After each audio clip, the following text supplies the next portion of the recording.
Chloé Morteau vit aujourd'hui à Los Angeles, où elle s'est lancée dans une activité à 1000 lieues de son ancien quotidien. Élue Miss France en 2009, puis mannequin et chef d'entreprise, elle a choisi de se réorienter professionnellement en s'installant de manière durable en Californie. À 35 ans, elle partage désormais son temps entre sa vie de famille et son atelier floral qu'elle a baptisé Fleurs by Chloé. Un retour en France est-il envisagé? Elle répond dans les colonnes du Parisien. Aux États-Unis, Chloé Morteau exerce un métier souvent perçu comme un art de niche.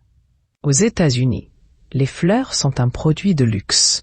Il faut dépenser $50 pour un bouquet correct. Ce n'est pas ancré dans la culture, explique-t-elle. Cette différence culturelle l'a poussée à transmettre à ses clients le geste simple, mais symbolique, d'offrir des fleurs, si répandues en France.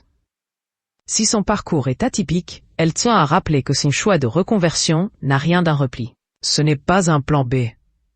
C'est un choix. Je m'épanouis pleinement dans cet univers. Avec son mari belge, David Neger, et leurs 3 enfants, elle mène une vie équilibrée entre responsabilité familiale et passion créative.